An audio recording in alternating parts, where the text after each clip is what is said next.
Free fire PUBG ಹಾಕೊಂಡಿದ್ದ ಕೌಶಿಕು ಇವಾಗ candy crush ಹಾಕೊಂಡವನೆ. ಒಳ್ಳೆ ಮಗ ಆಗ್ಬಿಟ್ಟವನೆ ಕೌಶಿಕ್. ಹಾಯ್ ಹಲೋ ಫ್ರೆಂಡ್ಸ್ ಎಲ್ಲ good morning. Day 16 of college. ಬನ್ನಿ ಇವತ್ತು ಕಾಲೇಜ್ಗೆ ಹೋಗೋಣ. ಏನ್ ಮಾಡ್ತಾರೆ ಹುಡುಗರು ಅಂತ ನೋಡೋಣ. ಇವತ್ತು ನಮ್ಮ ಕಾಲೇಜಲ್ಲಿ ವುಮೆನ್ಸ್ ಡೇ ಸೆಲೆಬ್ರೇಟ್ ಮಾಡ್ತಾವ್ರೆ. ಏನ್ ಮಾಡ್ತಾರೆ, ಹಾಫ್ ಡೇ ಬಿಟ್ಬಿಡ್ತಾರ, ಏನ್ ಮಾಡ್ತಾರೆ ಅಂತ ನೋಡೋಣ ಬನ್ನಿ. ಕಾಲೇಜಿಗೆ ಬಂದು ಕ್ಲಾಸಲ್ಲಿ ಬಂದು ಕುತ್ಕೊಂಡ್ರೆ ಖಾಲಿಗಿತ್ತು. ವಿನಯ್ ಬೇರೆ ಬಂದ್ರೆ ಅದಕ್ಕೆ ಬೇಗ ಬಂದೆ. ನೋಡಿದ್ರೆ ಖಾಲಿ ಇತ್ತು. ಸ್ವಲ್ಪ ಹೊತ್ತಾದ್ಮೇಲೆ ಪುಷ್ಕರ್ ಬಂದ. ಅವನ್ಗೆ ಹೇಳ್ದೆ, ಅವ್ನ ಫೋನಲ್ಲಿ ಬ್ಯುಸಿ ಆಗ್ಬಿಟ್ಟಿದ್ದಾನೆ. ಬೋಳಿ ಮಗ ಪ್ರಜ್ವಲ್ ಬಂದ. ಮತ್ತೆ ಲಿಖಿತ್ ನೋಡಿ ತಲೆಗಿರ್ಕೊಂಡ್ ಬರ್ತಾವನೆ. ನೋಡಿ ಒಂದು ಫೋಸ್ ಕೊಡ್ತಾನೆ. ಕ್ಲಾಸ್ ಅವರಲ್ಲಿ ಪುಷ್ಕರ್ ಮಲ್ಕೊಂಡಿದ್ದ.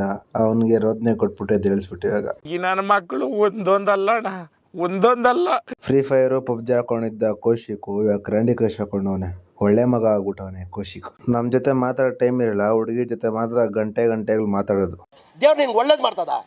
ಸ್ಟಾರ್ಟಿಂಗ್ ಹೇಳಿದ್ದೆ ಅಲ್ವಾ ವುಮೆನ್ಸ್ ಡೇ ಇರುತ್ತೆ ಅಂತ. ಅದಕ್ಕೆ ಹಾಫ್ ಡೇ ಬಿಟ್ಟು ಅದಕ್ಕೆ ಅಲ್ಲಿಂದ ಕುಶಾಲ್ಗೆ ಕೌಶಿಕ್ಗೆ ಬಾ ಹೇಳಿ ನಾವು ಹೊರಟ್ವಿ. ಹೋಗ್ಬೇಕಾದ್ರೆ ವಜ್ರೇಶ್ ಬಸಿಕಿದ್ರು, ಆಯ್ ಹೇಳ್ದೆ. ಮತ್ತೆ ವಿಶಾಲ್ ಬ್ಯಾಟ್ ಎತ್ತಿ ಅವನಿಗೂ ಆಯ್ ಹೇಳ್ಬಿಟ್ಟು ಅಲ್ಲಿಂದ ನಾವು ಹೋದ್ವಿ. ಈಗ ಪುಷ್ಕರ್ಗೆ ಬಾಯ್ ಹೇಳ್ಬಿಟ್ಟು ನಾನು ಬಸ್ಸಲ್ಲಿ ಹೋಗ್ತಾ ಇದ್ದೀನಿ. ಸರಿ ಫ್ರೆಂಡ್ಸ್, ಈಗ ನಾನು ಮನೇಲಿ ರೋಡಲ್ಲಿ ಹೋಗ್ತಾ ಇದ್ದೀನಿ. ನೆಕ್ಸ್ಟ್ ವಿಡಿಯೋಲಿ ಸಿಗೋಣ. ನನ್ನ ವಿಡಿಯೋ ಇಷ್ಟ ಆದರೆ ಲೈಕ್ ಮಾಡಿ, ಶೇರ್ ಮಾಡಿ, ಕಮೆಂಟ್ ಮಾಡಿ, ಫಾಲೋ ಮಾಡ್ಕೊಂಡಿದ್ದೀನಿ. Thank you for watching. Bye.